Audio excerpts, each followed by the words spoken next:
MDS ದಮ್ ಆಲು, ನಾಲ್ ತಡ್ಕ ಮತ್ತು mushroom ಮಸಾಲೆ. MDS ನಿಂದ ಊಟ ಪ್ರತಿ ಸಲ ಸ್ವಾದಿಷ್ಟಕರ. MDH ಯಾವಾಗ್ಲೂ ನಿಮ್ಗೆ ಹೊಸ ರುಚಿ ನೀಡಲು ಪ್ರತಿಬದ್ಧವಾಗಿದೆ.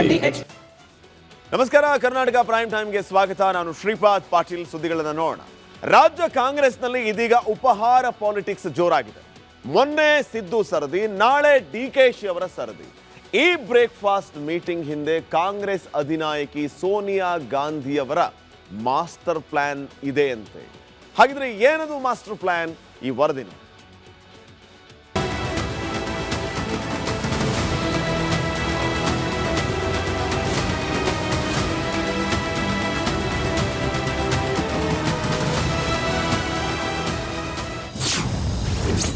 ಕಾಂಗ್ರೆಸ್ ಕೋಟೆಯಲ್ಲಿ ಬ್ರೇಕ್ಫಾಸ್ಟ್ ಪಾಲಿಟಿಕ್ಸ್. ನಾಳೆ DCM ನಿವಾಸದಲ್ಲೂ ಉಪಹಾರ ಕೂಟ. ರಾಜ್ಯ ರಾಜಕೀಯದಲ್ಲಿ ಉಪಹಾರ ಪಾಲಿಟಿಕ್ಸ್ ರಂಗೇರಿದೆ. ಮೊನ್ನೆ ಶನಿವಾರ CM ನಿವಾಸದಲ್ಲಿ ಬ್ರೇಕ್ಫಾಸ್ಟ್ ಮೀಟಿಂಗ್ ಮಾಡಿ ಒಗ್ಗಟ್ಟಿನ ಮಂತ್ರ ಜಪಿಸಿದ್ರು. ಇದೀಗ DCM DKಶಿ ಸರದಿ. ನಾಳೆ DK ಶಿವಕುಮಾರ್ ಸದಾಶಿವನಗರದ ಮನೆಯಲ್ಲಿ 2ನೇ ಸುತ್ತಿನ ಒಗ್ಗಟ್ಟಿನ ಮಂತ್ರಕ್ಕೆ ಪ್ಲಾನ್ ಮಾಡಲಾಗಿದೆ. ಅಧಿಕಾರ ಹಂಚಿಕೆ ಸಮರದ ನಡುವೆ ನಾಳೆ CM DCM ಬ್ರೇಕ್ಫಾಸ್ಟ್ ಸಭೆ ನಡೆಸಲಿದ್ದಾರೆ.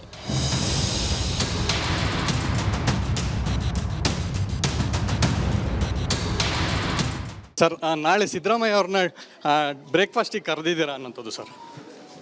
ಹೌದಯ್ಯ, ರಿಪಬ್ಲಿಕ್. ಹೌದು, ಓಕೆ.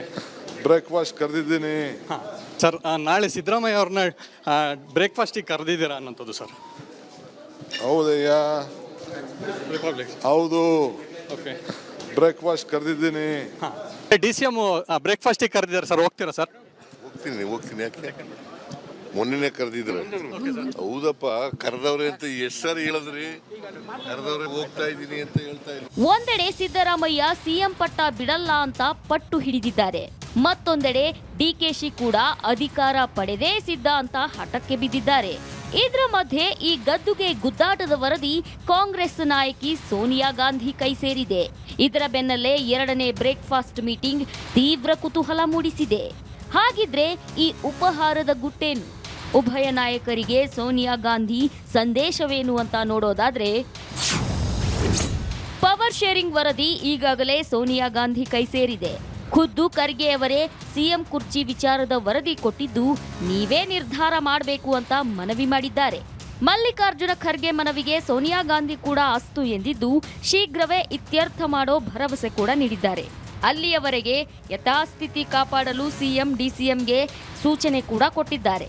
ಹೀಗಾಗಿ ಸಿದ್ದು ಹಾಗೂ DKಶಿ 2ನೇ ಸುತ್ತಿನ ಒಗ್ಗಟ್ಟು ಪ್ರದರ್ಶನಕ್ಕೆ ಮುಂದಾಗಿದ್ದಾರೆ. ಅಧಿವೇಶನದ ಹಿನ್ನೆಲೆ ಆಲ್ ಈಸ್ ವೆಲ್ ಸಂದೇಶವನ್ನ ರವಾನಿಸಲು ಕಸರತ್ತು ನಡೆಸುತ್ತಿದ್ದಾರೆ.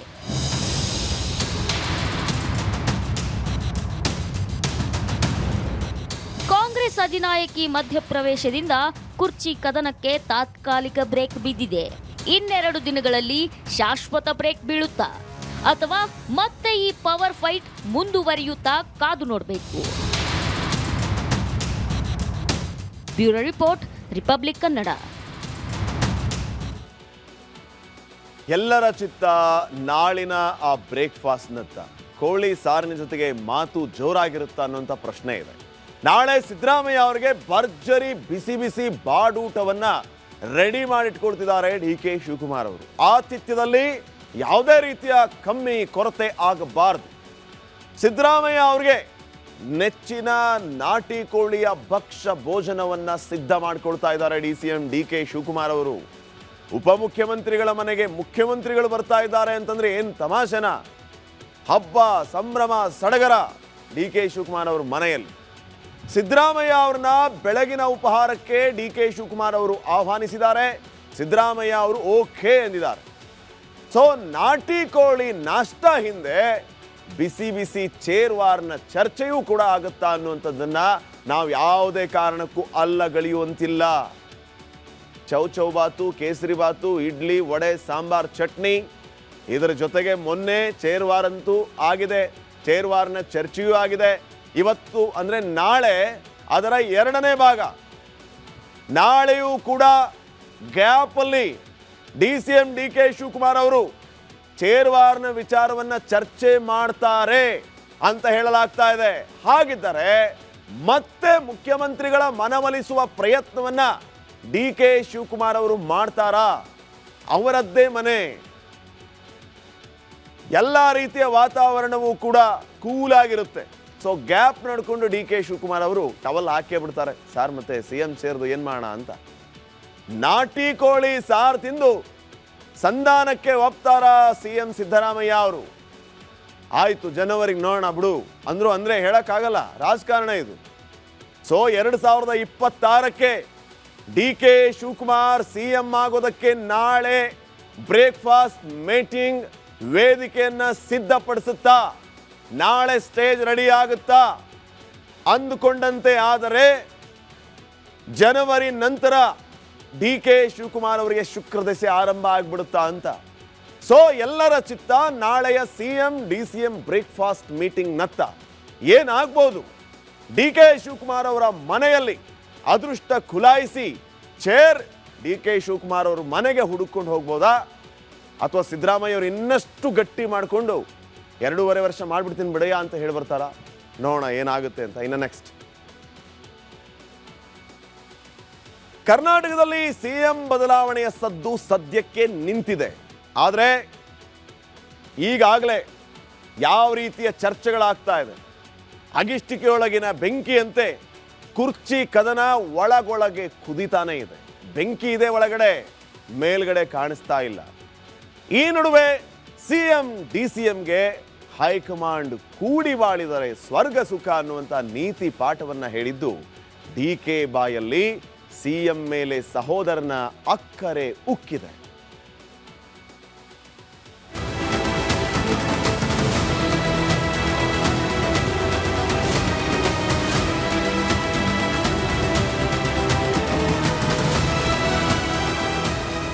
ರಾಜ್ಯ ಕಾಂಗ್ರೆಸ್ ಮನೆಯಲ್ಲಿ ತಲೆದೋರಿದ್ದ CM ಬದಲಾವಣೆಯ ಬಿಸಿ ಸದ್ಯಕ್ಕೆ ತಣ್ಣಗಾಗಿದೆ. ಇಬ್ಬರು ಮದಗಜಗಳ ಕುರ್ಚಿ ಕಿತ್ತಾಟದಿಂದ ಕಂಪಿಸಿ ಹೋಗಿದ್ದ ಹೈಕಮಾಂಡ್ ಸೋನಿಯಾ ಗಾಂಧಿ ಅವರ ಮಧ್ಯ ಪ್ರವೇಶದಿಂದ ತುಸು ನಿರಳವಾಗಿದೆ. ಒಳ ಏನು ಮಾತುಕತೆಯಾಗಿದೆಯೋ ಹೊರ ಜಗತ್ತಿಗೆ ಗೊತ್ತಿಲ್ಲ. ಸದ್ಯಕ್ಕಂತೂ ಒಟ್ಟಿಗೆ ನಡೆಯುವ ಒಪ್ಪಂದಕ್ಕೆ CM ಸಿದ್ದರಾಮಯ್ಯ ಹಾಗೂ DCM DK ಶಿವಕುಮಾರ್ ಬಂದಿದ್ದು ಕೂಡಿ ಬಾಳಿದ್ರೆ ಸ್ವರ್ಗ ಸುಖ ಅನ್ನೋ ಗಾದೆ ಮಾತಿಗೆ ಜೋತು ಬಿದ್ದಂತಿದೆ. ಸಿದ್ದರಾಮಯ್ಯ DKಶಿ ಕೋಲ್ಡ್ ವಾರ್ಗೆ ಮದ್ದೆರೆದ್ರ ಸೋನಿಯಾ. ಕೂಡಿ ಬಾಳಿದ್ರೆ ಸ್ವರ್ಗ ಸುಖ ಮಾತಿಗೆ ಮನಸೋತ್ರ DCM. ಇಷ್ಟು ದಿನ ನಾನೊಂದು ತೀರ ನೀನೊಂದು ತೀರ ಅಂತಿದ್ದ CM DCM ಇಂದು ಪರಸ್ಪರ ಕುಚುಕು ಸ್ನೇಹಿತರಾಗಿದ್ರು. ಕೊತ ಅಂತಿದ್ದ ರಾಜ್ಯ ರಾಜಕೀಯ ದಿಢೀರ್ ಕೂಲ್ ಆಗಿದ್ದು ವಿಧಾನಸೌಧದಲ್ಲಿ CM DCM ಅವಿನಾಭಾವತೆ ಅನಾವರಣಗೊಂಡಿತ್ತು. ಒಂದೇ ವೇದಿಕೆಯಲ್ಲಿ ಆಪ್ತವಾಗಿ ನಗುತ್ತಲೇ ಮಾತನಾಡಿದ್ರು.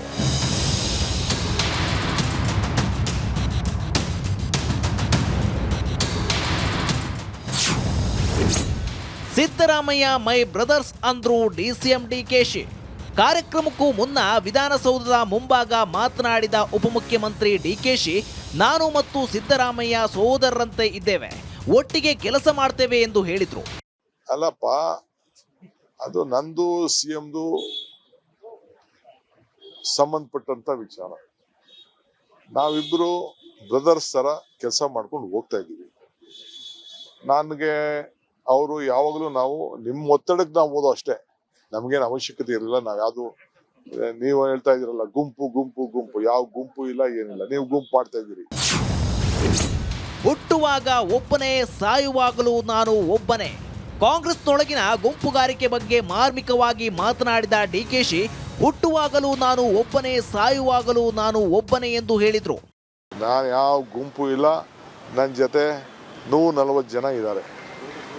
ಅರ್ಥ ಆಯ್ತಾ?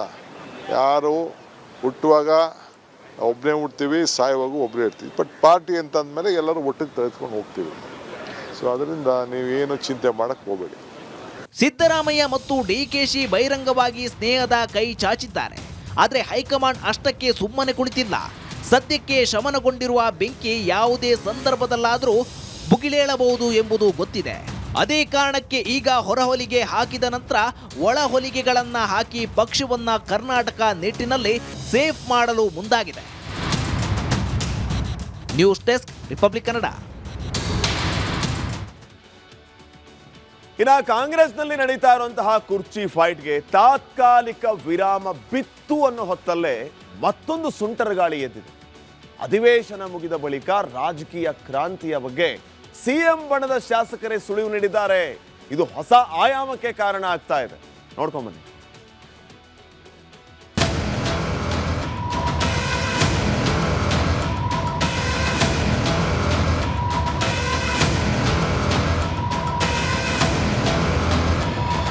ಕಾಂಗ್ರೆಸ್ನಲ್ಲಿ ನಡೆಯುತ್ತಿರುವ ಮುಖ್ಯಮಂತ್ರಿ ಪಟ್ಟದ ಫೈಟ್ಗೆ ಸ್ಪೀಡ್ ಬ್ರೇಕ್ ಬಿತ್ತು ಅನ್ನೋ ಹೊತ್ತಲ್ಲೇ ಜೇವರ್ಗಿ ಶಾಸಕ ಅಜಯ್ ಸಿಂಗ್ ಸ್ಫೋಟಕ ಹೇಳಿಕೆ ನೀಡಿದ್ದಾರೆ. ಮೊನ್ನೆ ತಾನೇ ಮಾನ್ಯ ಮುಖ್ಯಮಂತ್ರಿ ಅವರು ಉಪಮುಖ್ಯಮಂತ್ರಿ ಅವರು ಸೇರಿ ಸ್ಪಷ್ಟವಾಗಿ ಹೇಳಿದ್ದಾರೆ, ಎಲ್ಲವನ್ನು ಹೈಕಮಾಂಡ್ ಕೈಯಲ್ಲಿದೆ, ಅವರ ಅಂಗಳದಲ್ಲಿದೆ ಅಂತ. ಈಗ ಬಹುಶಃ ನಿನ್ನೆ ಸಾಯಂಕಾಲ ಕೂಡ ಶ್ರೀಮತಿ ಸೋನಿಯಾ ಗಾಂಧಿ ಅವರು, ರಾಹುಲ್ ಗಾಂಧಿ ಅವರು, ಮಲ್ಲಿಕಾರ್ಜುನ್ ಖರ್ಗೆ ಸಾಹೇಬರು ಎಲ್ಲರೂ ಸೇರಿ ಒಂದು ಮೀಟಿಂಗ್ ಕೂಡ ಮಾಡಿದ್ದಾರೆ. ಇವಾಗ ಇರ್ತಕ್ಕಂತ ಏನ್ ಮಾಡ್ಬೇಕು ಅಂತ ಒಂದು ಸರಿಯಾದ ರೀತಿಯಿಂದ ಒಂದು ತೀರ್ಮಾನ ತಗೊಳ್ತಾರೆ. ಈಗಂತೂ ಬಹುಶಃ ಎಲ್ಲ ನಾವು ಟಿವಿಯಲ್ಲಿ ಮೀಡಿಯಾದಲ್ಲಿ ನೋಡ್ತಾ ಇದ್ವಿ, ದಿನನಿತ್ಯ ಎದ್ದೇ ಬರ್ತಾ ಇತ್ತು. ಇವಾಗ ಈ ಒಂದು ಸೆಷನ್ ಮುಗಿಯೋವರೆಗೆ ಪಾರ್ಲಿಮೆಂಟ್ ಸೆಷನ್ ಕೂಡ 19ನೇ ತಾರೀಕು ಮುಗಿತದೆ, ಮತ್ತೆ ನಮ್ಮ ಅಸೆಂಬ್ಲಿ ಸೆಷನ್ ಕೂಡ 19ನೇ ತಾರೀಕು ಮುಗಿತದೆ. ಅವಾಗ ತನಕ ಇದ್ರ ಬಗ್ಗೆ ಏನು ಮಾತುಕತೆ ಆಗಲ್ಲ ಅಂತ ಆಗ್ಲೇಬೇಕಲ್ಲ. ಅದಾದ್ಮೇಲೆ ಆಗ್ಬೋದು, ಜನವರಿಯಲ್ಲೂ ಆಗ್ಬೋದು, ಫೆಬ್ರವರಿಯಲ್ಲೂ ಆಗ್ಬೋದು, ಡಿಸೆಂಬರ್ ಅಲ್ಲೂ ಆಗ್ಬೋದು. ಇದು ಒಂದ್ಸತಿ ಎಲ್ಲರೂ ಕೂತ್ಕೊಂಡು ಮಾತಾಡ್ತಾರೆ, ಏನ್ ತೊಂದರೆ ಅಂತೂ ಏನಿಲ್ಲ. ಇವಾಗ ಮುಖ್ಯಮಂತ್ರಿ ಅವರು ಮತ್ತೆ ಉಪಮುಖ್ಯಮಂತ್ರಿ ಅವರೇ ಸ್ಪಷ್ಟವಾಗಿ ಒಂದು ಪ್ರೆಸ್ ಮೀಟ್ ಮಾಡಿದಾರೆ ಅಂದ್ರೆ ಏನ್ ತೊಂದರೆನೇ ಇಲ್ಲ. ಹೈಕಮಾಂಡ್ ಡಿಸೈಡ್ ಮಾಡಿ ಸಚಿವ ಸಂಪುಟ ಪುನರಚನೆ ಆಗ್ತದೆ, ರೀಶಫಲ್ ಆಗ್ತದೆ ಅಂತ ಹೇಳಿದ್ರು. ಬಹುಶಃ ಇವಾಗ ಜನವರಿಯಲ್ಲಿ ಮಾಡ್ತಾರಂತ ಮಾತು ಕೇಳಿ ಬಂದಿದೆ. ಜನವರಿಯಲ್ಲೂ ಆಗ್ಬೋದು, ಇಲ್ಲಾಂದ್ರೆ ಜನವರಿ ಫೆಬ್ರವರಿ ಆಗ್ತದೆ ಅಂತ ನಂಗೆ ಒಂದು ವಿಶ್ವಾಸ ಇದೆ.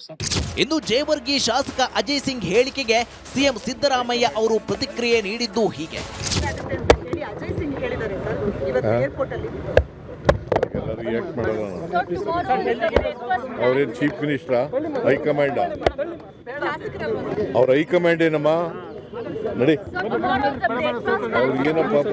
ಸಿಎಂ ಸಿದ್ದರಾಮಯ್ಯ ಪರ ಸಚಿವ ಮಹದೇವಪ್ಪ ಬ್ಯಾಟ್ ಬೀಸಿದ್ದು ಸಿದ್ದರಾಮಯ್ಯ ಸಿಎಂ ಕುರ್ಚಿಯಲ್ಲಿ ಗಟ್ಟಿಯಾಗಿ ಕೂತಿದ್ದಾರೆ ಎಂದು ಹೇಳಿದ್ದಾರೆ. ಸಿಎಂದು ಸಿದ್ದರಾಮಯ್ಯರು ಮುಖ್ಯಮಂತ್ರಿ ಇದ್ದಾರೆ, ಮುಖ್ಯಮಂತ್ರಿಯಾಗಿ ಮುಂದುವರಿತಾ ಇದ್ದಾರೆ. ಈಗ ಅದರ ಪ್ರಶ್ನೆನೇ ಇಲ್ವೇ ಇಲ್ವಲ್ಲ. ಸರ್ಕಾರದ ಮುಂದೆ, ಪಕ್ಷದ ಮುಂದೆ ಈ ಸಬ್ಜೆಕ್ಟ್ ಇಲ್ಲಿರುವಾಗ ಅಂತ್ಯಕಂತ್ಯಗಳ ಮಾತೇಕೆ? ಇನ್ನು ನಾಳೆ ಡಿಕೆಶಿ ಮನೆಯಲ್ಲಿ ಟಿಫಿನ್ಗೆ ಸಿಎಂ ಸಿದ್ದರಾಮಯ್ಯ ಹೋಗ್ತಿರೋದು ಸಾಮಾನ್ಯ ವಿಚಾರ ಎಂದು ಸಚಿವ ಬೈರತಿ ಸುರೇಶ್ ಹೇಳಿದ್ರೆ ಇದರಲ್ಲೇನು ವಿಶೇಷತೆ ಇದೆ ಎಂದು ಪೊನ್ನಣ್ಣ ಪ್ರಶ್ನಿಸಿದ್ದಾರೆ. ಡಿಸಿಎಂ ಅವರು ಸಿಎಂ ಮನೆಗೆ ಬಂದಿದ್ರು, ಸಿಎಂ ಅವ್ರ ಮನೆಗೆ ಹೋಗ್ತಾರೆ. ನಮ್ಮ ಡಿಸಿಎಂ ನಮ್ಮ ಸಿಎಂ ಕ್ವೈಟ್ ನ್ಯಾಚುರಲ್. ನಾವು ನಾನು ಹಂಗಾರೆ ಈಗ 15 ದಿನದಿಂದ ನಡೀತಾ ಇರ್ತದೆ ಸರ್. ಏನು ನಡೀತಾ ಕದನ ಅಂತ ವಿರಾಮ ಬಿದ್ದಿದೆ ಸರ್. ಯಾರು ಕದನ ನಾವು ಹೇಳ್ತಾರೆ ಸರ್, ಸಿಎಂ ಹೇಳಿಲ್ಲ, ವಿರೋಧ ಪಕ್ಷಗಳ ಮಾತುಗಳಿಗೆಲ್ಲ ನಾವು ಉತ್ತರ ಹೇಳಕ್ಕಾಗಲ್ಲ sir. Priyanka the tallest leaders of our party, ಅವ್ರಿಗೇನು ಸೇತುವೆ ಆಗುವಂಥ ಏನು ಅರ್ಹತೆ ನನಗಿಲ್ಲ. ಅವರಿಬ್ಬರು ಮಾತಾಡಿದ್ದಾರೆ. ಪಕ್ಷ ಮತ್ತು ಸರ್ಕಾರದ ಮತ್ತು ರಾಜ್ಯದ ಹಿತಾಸಕ್ತಿಯನ್ನು ಕಾಪಾಡಲಿಕ್ಕೆ ಇಬ್ಬರು ಕೂಡ ಬದ್ಧರಾಗಿದ್ದಾರೆ ಅಂತ ಹೇಳೋದಕ್ಕೆ ಸಂಶಯ ಇಲ್ಲ. ಎಲ್ಲವೂ ಕೂಡ ಸುಸೂತ್ರವಾಗಿ ಆಗ್ತಾ ಇದೆ. ಬ್ರೇಕ್ಫಾಸ್ಟ್ ಮೀಟಿಂಗ್ ಆಗಿದೆ, ನಾಳೆನೂ ಬ್ರೇಕ್ಫಾಸ್ಟ್ ಮೀಟಿಂಗ್ ಇದೆ. ಎಲ್ಲ ಒಂದು ಹಂತಕ್ಕೆ ಬರುತ್ತೆ. ಹೈಕಮಾಂಡ್ ಸೂಕ್ತ ಸಮಯದಲ್ಲಿ ಸೂಕ್ತ ತೀರ್ಮಾನ ತಗೊಳುತ್ತೆ. ಒತ್ತಡ ಹಾಕ್ಲಿಕ್ಕೆ ಡಿಕೆ ಶಿವಕುಮಾರ್ ದೆಹಲಿಗೆ ಕಳಿಸ್ಕೊಟ್ರು ಅಂತ ಅದು ನೀವು ಹೇಳ್ತಾ ಇರೋದು. ಬೆಂಗಳೂರಿನಲ್ಲಿ ಅಧಿಕಾರ ಹಸ್ತಾಂತರದ ಬಗ್ಗೆ ಮಾತನಾಡಿದ ಶಾಸಕ ಅಜಯ್ ಸಿಂಗ್ ಕಲಬುರಗಿಗೆ ಹೋಗ್ತಿದ್ದಂತೆ ಸಿಎಂಗೆ ಕರೆ ಮಾಡಿದ್ರು. ನಾನು ಕೇವಲ ಸಂಪುಟ ಪುನರ್ರಚನೆ ಬಗ್ಗೆ ಅಷ್ಟೇ ಮಾತನಾಡಿರೋದು ಎಂದು ಸಿದ್ದರಾಮಯ್ಯಗೆ ಮನವರಿಕೆ ಮಾಡಿದ್ದಾರೆ. News desk, republic Kannada. ಕಾಂಗ್ರೆಸ್ಗೆ ಈಗ ಆ 4 ವಿಚಾರಗಳ ಭಯ ಕಾಡ್ತಾ ಇದೆ. ಹಿಂಗಾಗಿ ಒಂದು ರೀತಿ ಧರ್ಮ ಸಂಕಟದಲ್ಲಿ ಹೈಕಮಾಂಡ್ ಇದೆ. ಏನ್ ಮಾಡಬೇಕು, ಏನ್ ಮಾಡಿದ್ರೆ ಯಾವ ರೀತಿಯ ಸಮಸ್ಯೆ ಆಗುತ್ತೆ, ಸಾಧಕ ಬಾಧಕಗಳ ಬಗ್ಗೆ ಚರ್ಚೆಯನ್ನ ಮಾಡ್ತಾ ಇದ್ದಾರೆ. ಪ್ಲಾನ್ ಎನ ಎಕ್ಸಿಕ್ಯೂಟ್ ಮಾಡಿದ್ರೆ ಪ್ಲಾನ್ ಬಿ, ಅಂದ್ರೆ ಪ್ಲಾನ್ ಎ ಎಕ್ಸಿಕ್ಯೂಟ್ ಮಾಡೋದ್ರಿಂದ ಪ್ರಾಬ್ಲಮ್ ಆದ್ರೆ ಪ್ಲಾನ್ ಬಿ ಏನು, ಅದು ಸಮಸ್ಯೆ ಆದ್ರೆ ಪ್ಲಾನ್ ಸಿ ನ ಇಂಪ್ಲಿಮೆಂಟ್ ಮಾಡೋದು. ಹೀಗೆ 10 ಹಲವು ರೀತಿಯ ಆತಂಕ ಕಾಂಗ್ರೆಸ್ಗೆ ಕಾಡ್ತಾ ಇದೆ. ಅದರಲ್ಲಿ ಮುಖ್ಯವಾಗಿ 4 ವಿಚಾರಗಳ ಭಯ ಇದೆ. ಏನೇನದು ಅನ್ನೋದನ್ನ ನೋಡ್ತಾ ಹೋಗೋಣ. ಈಗ ಒಂದ್ ಕಡೆ ಸಿದ್ದರಾಮಯ್ಯ, ಡಿಕೆ ಶಿವಕುಮಾರ್ ಅವರಿಂದ ಕುರ್ಚಿ ಫೈಟ್ ಅಂತೂ ಯಥಾವತ್ತಾಗಿ ನಡೀತಾನೆ ಇದೆ. ಸೊ ಬೀಸೋ ದೊಣ್ಣೆಯಿಂದ ತಪ್ಪಿಸ್ಕೊಳ್ಳೋದಕ್ಕೆ ಹೈಕಮಾಂಡ್ ನಾನಾ ರೀತಿಯ ತಂತ್ರಗಳನ್ನ ರೂಪಿಸ್ತಾ ಇದೆ. ಆ 4 ವಿಚಾರಗಳ ಭಯ ಕಾಡ್ತಾ ಇದೆ. ಕಾಂಗ್ರೆಸ್ನ ಹೈಕಮಾಂಡ್ಗೆ ಕಾಡ್ತಾ ಇರೋ ಆ 4 ವಿಚಾರಗಳ ಭಯ ಏನು ಅನ್ನೋದನ್ನ ಈಗ ನೋಡ್ತಾ ಹೋಗೋಣ. ನಂಬರ್ 1, ಈಗ ಅಧಿವೇಶನ ನಡೆಯುತ್ತೆ. ಬೆಳಗಾವಿಯಲ್ಲಿ ಚಳಿಗಾಲದ ಅಧಿವೇಶನ ನಡೆಯುತ್ತೆ, ಪಾರ್ಲಿಮೆಂಟಲ್ಲೂ ಕೂಡ ಅಧಿವೇಶನ ನಡೆಯುತ್ತೆ. ಸೊ ಎರಡೂ ಕಡೆ ಬಿಜೆಪಿಗೆ ಆಹಾರವಾಗೋ ಭಯ ಕಾಂಗ್ರೆಸ್ ಅನ್ನ ಕಾಡ್ತಾ ಇದೆ. ರಾಷ್ಟ್ರ ಮಟ್ಟದಲ್ಲಿ ರಾಜ್ಯದ ಕುರ್ಚಿವಾರ್ ಚರ್ಚೆ ಆದರೆ ನಮಗೆ ಮುಜುಗರ ಆಗುತ್ತೆ ಅನ್ನೋಂಥ ಭಯ. ಹಿಂಗಾಗಿ ಆ ಆತಂಕ ಅವರನ್ನ ಕಾಡ್ತಾ ಇದೆ. ಪರಿಸ್ಥಿತಿಯನ್ನ ತಿಳಿಗೊಳಿಸುವಂತ ಪ್ರಯತ್ನವನ್ನ ಮಾಡ್ತಾ ಇದ್ದಾರೆ. ಇನ್ನ ಭಯ ನಂಬರ್ 2, ಮುಖ್ಯಮಂತ್ರಿಗಳನ್ನ ಕೆಳಗಿಳಿಸಿದ್ರೆ ರಾಷ್ಟ್ರ ಮಟ್ಟದಲ್ಲಿ OBC ಮತಕ್ಕೆ ಪೆಟ್ಟು ಬೀಳುತ್ತೆ. ಇಲ್ಲಿ CM ಸಿದ್ದರಾಮಯ್ಯ ಅವ್ರನ್ನ ಕೆಳಗಡೆ ಇಳಿಸಿದ್ರು ಅನ್ಕೊಳ್ಳಿ, ಇಡೀ ರಾಷ್ಟ್ರಕ್ಕೆ ಒಂದು ಸಂದೇಶ ಹೋಗುತ್ತೆ. ಮುಖ್ಯವಾಗಿ ನಮ್ಮ ರಾಜ್ಯದಲ್ಲಿ ಆ ಹಿಂದ ಮತಗಳು ಕೈ ಕೊಡುತ್ತೆ. ಅದನ್ನ ಪ್ಯಾಚ್ ಅಪ್ ಮಾಡೋದಕ್ಕೆ ಸಾಧ್ಯನೇ ಇಲ್ಲ. ಇದರ ಇಫೆಕ್ಟ್ ಕೇವಲ ನಮ್ಮ ರಾಜ್ಯ ಮಾತ್ರ ಅಲ್ಲ, ಇಡೀ ದೇಶದಲ್ಲಿ ಸಮಸ್ಯೆ ಆಗುತ್ತೆ. ಮೊದಲೇ ಕಾಂಗ್ರೆಸ್ನ ಪರಿಸ್ಥಿತಿ ಚಿಂತಾಜನಕ. ಇದರ ಮಧ್ಯೆ ಈ ರೀತಿಯ ರಿಸ್ಕ್ ಅನ್ನ ತಗೊಂಡ್ರೆ ಅಧೋಗತಿನೇ. ಸೊ ಈ ಭಯವೂ ಕೂಡ ಕಾಂಗ್ರೆಸ್ ಅನ್ನ ಕಾಡ್ತಾ ಇದೆ. ಇನ್ನ ಭಯ ನಂಬರ್ 3, DK ಶಿವಕುಮಾರ್ CM ಮಾಡದೇ ಇದ್ದರೆ ಒಕ್ಕಲಿಗರು ಕೂಡ ಮುನಿಸ್ಕೊಳ್ತಾರೆ. ಅವರನ್ನ ಹೇಗೆ ಸಮಾಧಾನ ಮಾಡೋದು? ಒಂದು ರೀತಿ ಧರ್ಮ ಸಂಕಟ. ಉತ್ತರ ಕರ್ನಾಟಕ ಭಾಷೆಯಲ್ಲಿ ಅಡುಕೋತ್ನಲ್ಲಿ ಅಡುಕಿ ಸಿಕ್ಕಂಗೆ ಅಂತ ಹೇಳ್ತಾರೆ. ಏನು ಮಾಡೋದು ಅನ್ನುವಂಥದ್ದು ಹೈಕಮಾಂಡ್ನ ಲೆಕ್ಕಾಚಾರ, ಚಿಂತೆ ಆಗಿದೆ. ಈ ಕಡೆ ಸಿದ್ದರಾಮಯ್ಯ ಅವ್ರನ್ನ ಕೆಳಗಿಳಿಸಿದ್ರೆ ಅದೊಂದು ರೀತಿಯ ಚಿಂತೆ, ಭಯ. DK ಶಿವಕುಮಾರ್ ಅವ್ರನ್ನ ಮುಖ್ಯಮಂತ್ರಿ ಮಾಡಲಿಲ್ಲ ಅಂತಂದ್ರೆ ಒಕ್ಕಲಿಗರು ಮುನಿಸ್ಕೊಳ್ತಾರೆ, ಅದೊಂದು ಭಯ. ನೀವು DK ಶಿವಕುಮಾರ್ ಅವ್ರನ್ನ ಮುಖ್ಯಮಂತ್ರಿ ಮಾಡ್ತೀರಿ ಅಂತಾನೆ ನಾವು ಕಾಂಗ್ರೆಸ್ಗೆ ವೋಟ್ ಹಾಕಿದ್ದು ಅಂತ ಒಕ್ಕಲಿಗರು ಹೇಳ್ತಾರೆ. DK ಶಿವಕುಮಾರ್ ಅವ್ರನ್ನ ನೀವು CM ಮಾಡಲಿಲ್ವಾ, ಬಿಡಿ ನೆಕ್ಸ್ಟ್ ಎಲೆಕ್ಷನ್ ಅಲ್ಲಿ ತೋರಿಸ್ತೀವಿ, ನಮ್ಮ ದಾರಿ ನಮಗೆ ಅಂತ ಒಕ್ಕಲಿಗರು ಹೇಳ್ತಾರೆ. ಹೆಂಗೆ ವಿಶ್ವಾಸಕ್ಕೆ ತಗೋತೀರಿ ಅವ್ರನ್ನ? ಈ ಭಯವೂ ಕೂಡ ಗೌಡರನ್ನ ಅಂದ್ರೆ ಹೈಕಮಾಂಡ್ ಅನ್ನ ಕಾಡ್ತಾ ಇದೆ. ಸೊ 4ನೇ ಭಯ, ಪಟ್ಟ ಕಟ್ಟುವ ವಿಚಾರದಲ್ಲಿ ಏನಾದರೂ ಹೆಚ್ಚು ಕಮ್ಮಿ ಆದರೆ ಪಕ್ಷದಲ್ಲಿ ಒಡಕು ಮೂಡೋದು ಗ್ಯಾರಂಟಿ. ಸಿದ್ದರಾಮಯ್ಯ ಅವ್ರನ್ನ ಮುಂದುವರೆಸಿದ್ರೆ ಈ ಕಡೆ ಒಕ್ಕಲಿಗರು ಸಿಟ್ಟಾಗ್ತಾರೆ, ನಮ್ಮ ದಾರಿ ನಮಗೆ ಅಂತ ಆಚೆ ಹೋಗ್ಬೋದು. ಈ ಕಡೆ ಸಿದ್ದರಾಮಯ್ಯ ಅವ್ರನ್ನ ಕೆಳಗಡೆ ಇಳಿಸಿದ್ರೆ ಆ ಹಿಂದದವರೆಲ್ಲ ಸೇರಿ ಆಯ್ತು ಕಾಂಗ್ರೆಸ್ನ ಬಿಟ್ಬಿಡೋಣ, ಇನ್ನ ನಾವು ಬೇರೆ ದಾರಿ ಹುಡುಕೊಳ್ಳೋಣ ಅಂತ ಅವರೂ ಹೋಗ್ಬೋದು. ಕಾಂಗ್ರೆಸ್ನ ಕಥೆಯನ್ನು ಕರ್ನಾಟಕದಲ್ಲಿ, ದೇಶದಲ್ಲಿ ಚಿಂತಾಜನಕ, ರಾಜ್ಯದಲ್ಲಿಯೂ ಚಿಂತಾಜನಕ ಪರಿಸ್ಥಿತಿ ಬರುತ್ತೆ. ದಕ್ಷಿಣ ಭಾರತದಲ್ಲಿ ಫುಲ್ ಫ್ಲೆಜ್ ಆಗಿ ಕರ್ನಾಟಕದಲ್ಲಿ ಕಾಂಗ್ರೆಸ್ ಇದೆ. ಈ ರಾಜ್ಯನೂ ಕಳ್ಕೊಂಡ್ಬಿಡ್ತೀವಲ್ಲ ಅನ್ನೋ ಭಯ ಕಾಂಗ್ರೆಸ್ ಹೈಕಮಾಂಡ್ಗಿದೆ. ಹಿಂಗಾಗಿ ಏನ್ ಮಾಡೋಣ? ಈ 4 ವಿಚಾರಗಳಿಂದ ಸಂಧಾನ ಸೂತ್ರಕ್ಕೆ ಈಗ ಸೋನಿಯಾ ಗಾಂಧಿ ಮುಂದಾಗ್ತಿದ್ದಾರೆ. ಭಾರಿ ಸ್ಟ್ರಾಟರ್ಜಿ ಮಾಡ್ತಾ ಇದ್ದಾರೆ. ಇಬ್ಬರನ್ನೂ ಸಮಾಧಾನ ಮಾಡ್ಬೇಕು. ಹೆಂಗ್ ಸಮಾಧಾನ ಮಾಡ್ತಾರೆ? ಇದೇ ನಿಜವಾದ ಟಾಸ್ಕ್ ಈಗ ಹೈಕಮಾಂಡ್ ಮುಂದೆ ಇರೋದು. ನೋಡ ಹೈಕಮಾಂಡ್ ಯಾವ ರೀತಿಯ ದಾರಿಯನ್ನು ಹುಡ್ಕೊಳ್ತಾರೆ ಅಂತ. ಇನ್ನು ನೆಕ್ಸ್ಟ್, ಕುರ್ಚಿ ಕಿತ್ತಾಟಕ್ಕೆ ಸದ್ಯ ಹೈಕಮಾಂಡ್ ಬ್ರೇಕ್ ಹಾಕಿದೆ. ಆದ್ರೆ ಈಗ ಸಿದ್ದರಾಮಯ್ಯ ಅವರಿಗೆ ಮಠಾಧೀಶರು ಹಾಗೂ ವಿವಿಧ ಸಮುದಾಯಗಳು ಬೆಂಬಲ ನೀಡಿವೆ. CM ಬದಲಾದ್ರೆ ಕಾಂಗ್ರೆಸ್ ಅವನತಿಯ ಎಚ್ಚರಿಕೆಯನ್ನು ನೀಡಿದ್ದಾರೆ. ಇದು ಕೂಡ ಒಂದು ರೀತಿಯ ಸಂಕಟ ಕಾಂಗ್ರೆಸ್ಗೆ. ಈ ವರದಿ ನೋಡ್ಕೊಂಡ್ ಬನ್ನಿ.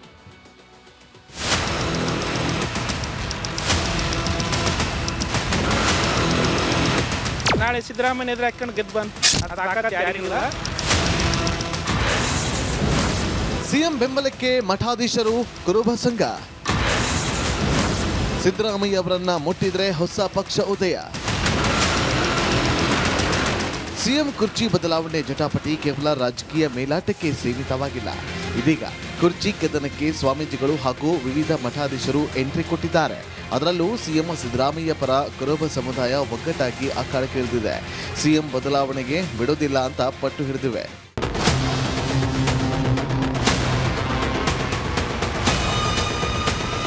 ಸಿದ್ದರಾಮಯ್ಯಗೆ ಕುರುಬ ಸಮುದಾಯ ಸಂಪೂರ್ಣ ಬೆಂಬಲವನ್ನು ನೀಡಿದೆ.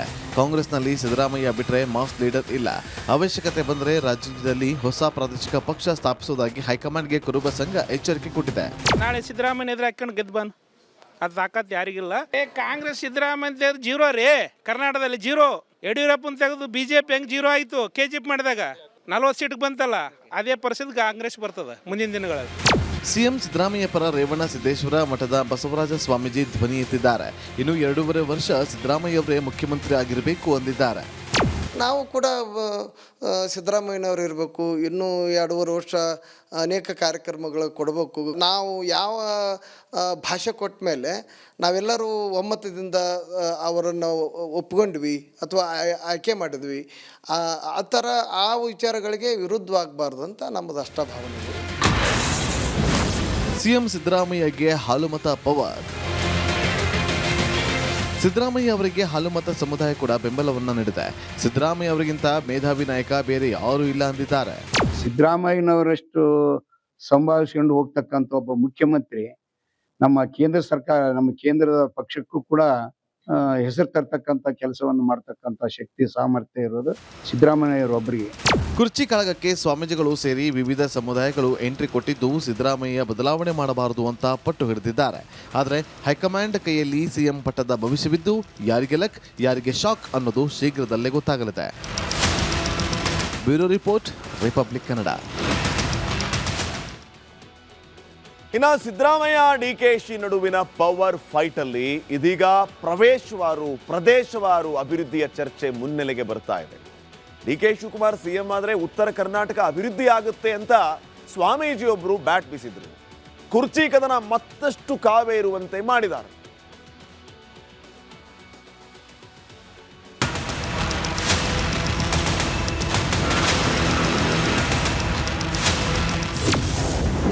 ಸಿಎಂ ಕುರ್ಚಿ ಫೈಟ್ನಲ್ಲಿ ಉತ್ತರ ಕರ್ನಾಟಕ ಅಜೆಂಡಾ. ಡಿಕೆಶಿ ಸಿಎಂ ಆದ್ರೆ ಹಿಂದುಳಿದ ನಾಡು ಅಭಿವೃದ್ಧಿ ಆಗುತ್ತಾ?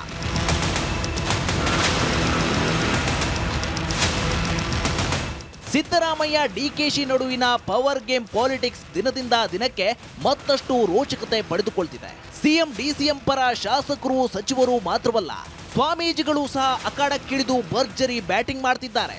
ನಮ್ಮ ಸಮುದಾಯದ ನಾಯಕನೇ ರಾಜ್ಯದ ನಂಬರ್ ಆಗಬೇಕೆಂದು ಹಠಕ್ಕೆ ಬಿದ್ದಿದ್ದಾರೆ. ಇಷ್ಟು ದಿನ ಸಮುದಾಯಗಳ ನಡುವೆ ನಡೆಯುತ್ತಿದ್ದ ಸಿಎಂ ಕುರ್ಚಿ ಸಂಘರ್ಷಕ್ಕೆ ಮನಗೂಳಿಯ ಸಂಘಬಸವ ಸ್ವಾಮೀಜಿ ಪ್ರಾದೇಶಿಕತೆಯ ಹೊಸ ಆಯಾಮ ನೀಡಿದ್ದಾರೆ.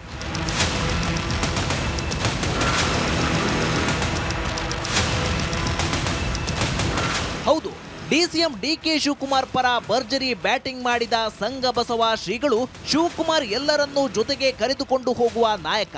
ಅವರು ರಾಜ್ಯದ ಚುಕ್ಕಾಣಿ ಹಿಡಿದ್ರೆ ಉತ್ತರ ಕರ್ನಾಟಕ ಅಭಿವೃದ್ಧಿಯಾಗುತ್ತೆ ಎಂದು ಒಕ್ಕಲಿಗ ನಾಯಕನ ಬೆನ್ನು ತಟ್ಟಿದ್ದಾರೆ. ಯಾಕೆ ನಮ್ಗೆ ಈಗ ನಾವು ಪ್ರತ್ಯೇಕ ರಾಜ್ಯ ಆಗ್ಲಂದಿನಂದ್ರೆ ಈ ಸಂದರ್ಭದಾಗ ನಮ್ಗೇನೂ ಅಭಿವೃದ್ಧಿ ಇಲ್ಲ. ಅಡ್ಡಾಡಕ್ಕೆ ಪ್ರತಿಯೊಬ್ಬ ಹಳ್ಳಿಗಳದಾಗ ಏನಪ್ಪ ಅನ್ನೋ ಒಂದು ನೋವು ಐತಿ. ಮತ್ತು ಇನ್ನು ಅವರು ಮುಖ್ಯಮಂತ್ರಿ ಆದ್ರೆ ಮತ್ತು ಇನ್ನೂ ಉತ್ತರ ಕರ್ನಾಟಕ ಹೆಚ್ಚಿಗೆ ಅಭಿವೃದ್ಧಿ ಆಕತ್ತೆ ಅನ್ನೋದು ಅಪೇಕ್ಷೆ ಐತಿ. ಹೋಗಿ ಅವ್ರು ಕೇಳಕ್ಕೆ ನಮ್ಗೆ ಅಧಿಕಾರ ಐತೆ ಅಂತೇಳಿ ಈಗ ಇರ್ತಕ್ಕಂಥ ಪ್ರಸ್ತುತ ಮುಖ್ಯಮಂತ್ರಿ ನಾವು ಹೋದೇವು ಅಂದ್ರೆ ನಮ್ಗೆ ಹಚ್ಕೊಳ್ಳೋದಿಲ್ಲ ಅವರು. ಅದಕ್ಕೆ ಡಿ ಕೆ ಶಿವಕುಮಾರ್ ಅವರು ಆದ್ರೆ ಹಚ್ಕೋತಾರೆ, ನಮ್ಮ ಕೆಲಸ ಮಾಡಿಕೊಡ್ತಾರೆ ಅನ್ನೋ ದೃಷ್ಟಿಯಿಂದ ನಾವು ಬಿಜಾಪುರ ಜಿಲ್ಲೆಯಿಂದ ಹೇಳಕ್ಕೆ ಇಚ್ಛೆ ಪಡ್ತೀವಿ. ಇನ್ನು ಒಕ್ಕಲಿಗ ಸಮುದಾಯದ ನಾಯಕತ್ವಕ್ಕಾಗಿ ಡಿಕೆ ಮತ್ತು ಎಚ್ಡಿಕೆ ನಡುವೆ ಸಮರ ಮುಂದುವರಿದಿದ್ದು, ಶಿವಕುಮಾರ್ ಪರ ಸ್ವಾಮೀಜಿಗಳ ಬಗ್ಗೆ ಕೇಂದ್ರ ಸಚಿವ ಕುಮಾರಸ್ವಾಮಿ ಪದೇ ಪದೇ ಕಿಡಿಕಾರುತ್ತಿದ್ದಾರೆ. ಎಚ್ಡಿಕೆ ವಿರುದ್ಧ ಇದೀಗ ಸುರೇಶ್ ತಿರುಗಿ ಬಿದ್ದಿದ್ದಾರೆ. ಮುಖ್ಯವಾಗಿ ಯಾರ್ಯಾರು ಯಾವ ಸಂದರ್ಭದಲ್ಲಿ ಮಠ ಬಳಸ್ಕೊಂಡಿದ್ದಾರೆ ಅನ್ನೋದು ಈ ರಾಜ್ಯದ ಜನರಿಗೆ ಗೊತ್ತಿದೆ. ಹಾಗಾಗಿ ನಾನೇನು ಹೆಚ್ಚಿಗೆ ಹೇಳಬೇಕಾದ ಅವಶ್ಯಕತೆ ಇಲ್ಲ. ಕೋಡಿ ಮಠಕ್ಕೆ ಪರಮೇಶ್ವರ್ ಭೇಟಿಯ ಗುಟ್ಟೇನು? ಕಾಂಗ್ರೆಸ್ನಲ್ಲಿ ಅಧಿಕಾರ ಹಸ್ತಾಂತರದ ಚರ್ಚೆ ಶುರುವಾದ ಮೇಲೆ ಶಾಸಕ ಸಚಿವರ ಟೆಂಪಲ್ ರನ್ ಮತ್ತಷ್ಟು ವೇಗ ಪಡೆದುಕೊಂಡಿದೆ. ಡಿಸಿಎಂ ಡಿಕೆಶಿ ಮೇಲಿಂದ ಮೇಲೆ ದೇಗುಲ ದರ್ಶನ ಮಾಡ್ತಿದ್ದು, ಇಂದು ಗೃಹ ಸಚಿವ ಪರಮೇಶ್ವರ್ ಹಾಸನ ಜಿಲ್ಲೆ ಅರಸೀಕೆರೆ ತಾಲೂಕಿನಲ್ಲಿರುವ ಕೋಡಿ ಮಠಕ್ಕೆ ಭೇಟಿ ನೀಡಿದ್ರು. ಸ್ವಾಮೀಜಿಗಳ ಜೊತೆ 1 ಗಂಟೆಗೂ ಹೆಚ್ಚು ಸಮಯ ಗೌಪ್ಯವಾಗಿ ಮಾತುಕತೆ ನಡೆಸಿದ್ದು ಮತ್ತಷ್ಟು ಕುತೂಹಲ ಕೆರಳಿಸಿದೆ. ರಾಜಕೀಯ ಭವಿಷ್ಯಗಳಿಂದಲೇ ಖ್ಯಾತಿ ಪಡೆದಿರುವ ಕೋಡಿ ಶ್ರೀಗಳನ್ನ ಪರಮೇಶ್ವರ್ ಭೇಟಿ ಮಾಡಿರೋದ್ಯಾಕೆ? ಪರಮೇಶ್ವರ್ ಯಾರ ಭವಿಷ್ಯ ಕೇಳಿದ್ರು? ಮುಂದೆ ರಾಜ್ಯದಲ್ಲಿ ದಲಿತ ಸಿಎಂ ಆಗೋ ಯೋಗ ಇದೆಯಾ ಅನ್ನೋ ಚರ್ಚೆಗಳಿಗೆ ರೆಕ್ಕೆ ಪುಕ್ಕ ಬೆಳೆದಿದೆ. News desk, republic Kannada. Welcome back. ಸಂಸತ್ನ ಚಳಿಗಾಲದ ಅಧಿವೇಶನದ ಮೊದಲ ದಿನವೇ ಲೋಕಸಭೆ ರಾಜ್ಯಸಭೆಗಳಲ್ಲಿ ವಿಪಕ್ಷಗಳು ಕೋಲಾಹಲ ಸೃಷ್ಟಿಸಿವೆ. ಎಸ್ಐಆರ್ ಬಗ್ಗೆ ಚರ್ಚೆಗೆ ಪಟ್ಟು ಹಿಡಿದು ಇಡೀ ದಿನದ ಕಲಾಪವನ್ನೇ ನುಂಗಿ ಹಾಕಿವೆ. ಈ ಬಗ್ಗೆ ವರದಿ ನಿಮ್ಮ ಮುಂದೆ.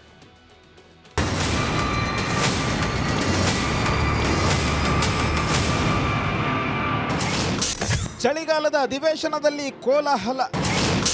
ಎಸ್ಐಆರ್ ಚರ್ಚೆಗೆ ವಿಪಕ್ಷಗಳಿಂದ ಗದ್ದಲ. ಇಂದಿನಿಂದ ಚಳಿಗಾಲದ ಅಧಿವೇಶನ ಆರಂಭವಾಗಿದ್ದು ಮೊದಲ ದಿನವೇ ಕಲಾಪದಲ್ಲಿ ವಿಪಕ್ಷಗಳು ಗದ್ದಲ ಗಲಾಟೆ ಸೃಷ್ಟಿಸಿದ್ವು. ಲೋಕಸಭೆಯಲ್ಲಿ ಎಸ್ಐಆರ್ ವಿರೋಧಿಸಿ ವಿಪಕ್ಷಗಳು ಘೋಷಣೆ ಕೂಗಿ ಗದ್ದಲ ಎಬ್ಬಿಸಿದ್ವು. ಪ್ರಶ್ನೋತ್ತರ ಅವಧಿ ಪ್ರಾರಂಭವಾಗ್ತಿದ್ದಂತೆ ವಿಪಕ್ಷಗಳು ಎಸ್ಐಆರ್ ಹಾಗೂ ವೋಟ್ ಚೋರಿ ಕುರಿತು ಚರ್ಚಿಸಲು ಆಗ್ರಹಿಸಿದ್ವು. ವಿಪಕ್ಷ ಸದಸ್ಯರು ಸದನದ ಬಾವಿಗಿಳಿದು ಪ್ರತಿಭಟನೆಗೆ ಮುಂದಾದ್ರು. ಈ ವೇಳೆ ಸ್ಪೀಕರ್ ಓಂ ಬಿರ್ಲಾ ಕಲಾಪವನ್ನ ಮುಂದೂಡಿದ್ರು.